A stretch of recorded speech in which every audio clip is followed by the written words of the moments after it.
नमस्कार। ये है कहानियों का अद्भुत संसार। किस्सा कहानी, कहानियाँ जिनमें हम लिखते हैं खुद को। मैं हूँ स्वयं प्रभा झा और आज आपको सुना रही हूँ मशहूर कहानीकार बाबू गौतम की लिखी ये कहानी, पथ विहीन यात्रा। मैं इसे नहीं जानता हूँ। एक बार फिर देखा और आश्वस्त हुआ। ना, मैं इसे नहीं जानता हूँ। वो मेरी ही तरफ चली आ रही थी, निशंक कदम भरती हुई, चेहरे पर नए फूटे जीवन का आत्मविश्वास लिए। जितनी खूबसूरत थी उतनी ही आसान दिख रही थी, निरुपद्रव। मैंने तुम्हें खोज लिया आखिर, स्त्री के कहानीकार। उसके स्वर में तंज नहीं, मैत्री भाव था। तुम्हें खोजती हुई पहुंची हूं तुम तक, तुम्हारी कहानी में आने के लिए। बहुत कहते हो ना, मैं लिखता नहीं, कहानियां खोजता हूँ। कहानियां मेरे भीतर उगती हैं। मैं आज तुम्हें खोजते हुए आई हूँ, तुम्हें एहसास दिलाने के लिए कि एक स्त्री में बहुत कुछ है जो तुम्हारी कल्पना से बाहर है, जिसे न तुम खोज सकते हो और न कभी तुम्हारे मन में उग पाएगा।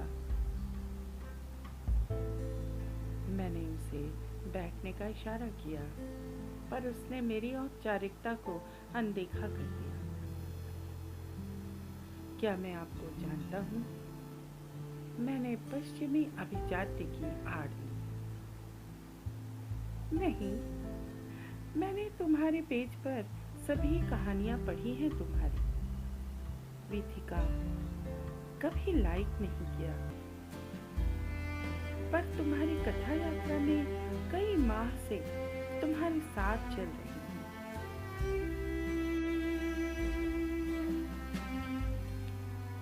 मुझे कुछ बेचैनी सी हुई कहानीकार होने के जोखिम की छाया देखकर, और खासतौर पर अपने से आधी उम्र की युवती से बार बार तुम सुनकर। मैं तुम्हारे समय और एकाग्रता का मूल्य जानती हूँ। व्यवधान नहीं बनेगी। ये है मेरा नंबर, जब मन करे फोन करके आ जाना। उसने मेरी टेबल पर रखे पैड को उठाया और पर्स से पेन निकाला। कब आओगे? कागज मेरे हाथ में थमा दिया। हो सकता है कल, हो सकता है किसी एक दिन, या हो सकता है कभी नहीं। मैं निर्धारित जीवन शैली से मुक्त हो चुका हूँ। अड़चन पैदा होती है। मैं कहानियों में रहता हूँ। वास्तविक जीवन में जरूरत हो तभी जाता हूँ। लगा उसने मेरी बात को मेरा दर्द या अपनी अवहेलना नहीं समझा है। मुस्कुराती हुई मेरे पीछे की ओर से निकल गई। मैंने उसे जाते हुए नहीं देखा, बस उसके आने का दृश्य ही मेरी कल्पना में बना रहा तीसरे दिन तक। और मैंने उसे फोन किया। मेरा इंतजार नहीं कर रही थी, जैसे मेरा आना किसी कहानी की स्वतः स्फूर्त घटना थी। हम आमने सामने थे। मैं तुम्हें लेस्बियन, स्त्री को प्यार करने वाली स्त्री लगती हूँ? प्रश्न की आकस्मिकता ने मुझे निरुत्तर छोड़ दिया। मैं एक सामान्य लड़की थी, दुल्हन बनने के सपने देखने वाली। तुम या कोई भी पुरुष यह कभी नहीं जान सकता कि लेस्बियन के कितने अर्थ होते हैं। फिर एक दिन मुझ पर सेक्स का हिंसक प्रहार हुआ। काम क्रिया इतनी हिंसक होती है, घातक होती है और अपावन होती है, मैंने सोचा भी नहीं था। केवल प्रहार, केवल पीड़ा, केवल अपमान और कुछ भी नहीं था। उसने टेबल को ऐसे कसकर पकड़ लिया था जैसे भूकंप में हिल रही है।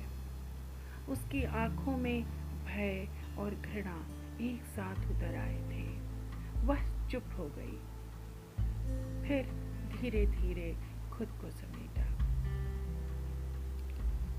यह मत पूछना वह कौन था, क्योंकि आज की छोटी सी कहानी में वह एपिसोड नहीं है। यह समझ लो, मैं जिस छत के नीचे निश्चिंत होकर सोती थी, एक दिन अचानक वह छत ढहकर मेरे ऊपर गिर गई। मेरी कल्पना में मुझे वह आधे बदन को ढके एक जंगल से निकलकर सड़क पार करके दूसरी ओर एक बाग में घुसती हुई दिखी। मैं कई दिन तक गुमसुम रही। सोती समय सोचती तो भय से मेरा पूरा बदन कांपने लगता, आंखों से पीड़ा बहती रहती। मेरा डर मुझ पर हावी होता गया और एक दिन वह चुप हो गई, जैसे एक दूसरी रस्सी जोड़कर आगे बढ़ना था। और एक दिन मैं अपनी रूममेट के पास जाकर सो गई, उसकी छाती में मुंह छिपाकर। मेरा स्पर्श पाते ही वह मेरे सिर पर धीरे धीरे हाथ घुमाने लगी। मैं सिसक सिसक कर रोने लगी। उसने धीरे से पूछा, क्या हुआ रितिका? बस एक बार पूछा, बस इतना ही पूछती है एक स्त्री दूसरी स्त्री से।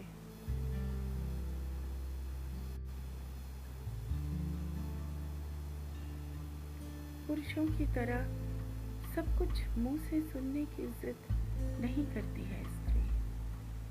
वह समझ जाती है, उसमें अहंकार नहीं आता है हर घटना से जुड़ी हर संज्ञा जानने का। उसे प्रतिशोध नहीं लेना होता है। वह जानती है वह केवल पुत्र ही नहीं जन्मती है, उसने जन्मा है अपना पिता, अपना भाई, अपना पति, अपना प्रेमी। उसने जन्मे हैं सब रिश्ते। उसने जन्मा है अपना प्रहारक और अपनी पीड़ा। उसे आगे बढ़ना है। वह ठहर गई, ठहर कर आगे बढ़ी।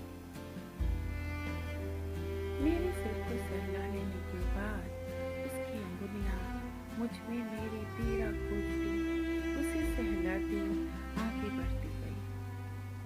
उसके हाथों का नरम स्पर्श मेरे गालों से होकर मेरी गर्दन पर होता हुआ आगे चलता रहा।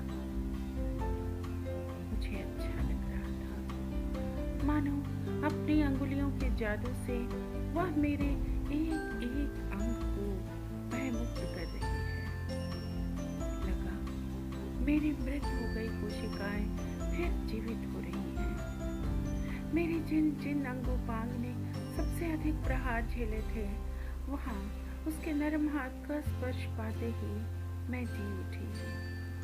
मेरा हाथ भी उसके हाथ का अनुसरण करने लगा। हमने एक दूसरे में उस दिन स्वयं को खोज लिया। कहीं भी कोई एक कांटा नहीं था, कहीं भी कठोर छाल नहीं थी, कहीं भी कोई टूटी शाखा नहीं थी जो आहत करती। उसने नजर उठाकर मेरी ओर देखा, जैसे कोई समुद्र के तल का रंगीन दृश्य देखकर बाहर निकला। हम 7 साल तक अपनी असंख्य कोशिकाओं से एक दूसरे को महसूस करते रहे। भय और सहानुभूति का संगम था वह, जहाँ जल जल से टकराता है, थल से नहीं। एक क्षय विहीन मिलन, पुरुषों की नजर में एक लेस्बियन रिश्ता। वह फिर एक दिन चली गई एक पुरुष के साथ। मैं अपने भय से तो मुक्त हो गई, पर किसी पुरुष की नहीं मिलना चाहती। तुम्हारी कहानियां पढ़ी तो एक स्त्री पुरुष की संभावना दिखी, एक चाह जगी, तुम्हें खोजा। हम दोनों काफी देर चुप बैठे रहे। देखो रितिका, मैं मूलतः स्त्री का कहानीकार हूँ और अपनी इस यात्रा में उसे खोज रहा हूँ। शायद जीवन भर इस अद्भुत वन में विचरता रहूं। इसमें ना कोई रास्ता है, ना कोई पथ चिन्ह। पथ विहीन वन है स्त्री, पर मैं इसमें खोऊंगा नहीं। खोने के लिए असंख्य एक रास्ता चाहिए, वह चाहे भीड़ की हो या निर्जनता की। इस वन का हर वृक्ष अलग है। मैं रुका। मेरा एकाकीपन भी मेरे प्यार की स्मृतियों से ओतप्रोत है। मेरे पास बहुत कुछ है याद रखने के लिए, और तुम्हारे पास बहुत है जो तुम्हें भूलना है। हम केवल कहानी में एक हो सकते हैं, किसी छत के नीचे नहीं।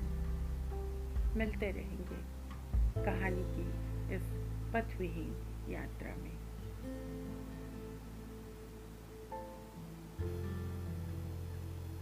आज के लिए ये कहानी बस इतनी ही।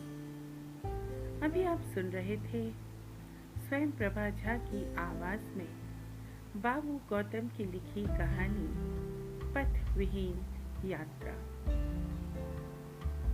ये है फलक का चैनल किस्सा कहानी, कहानियाँ जिनमें मुस्कुराती है जिंदगी।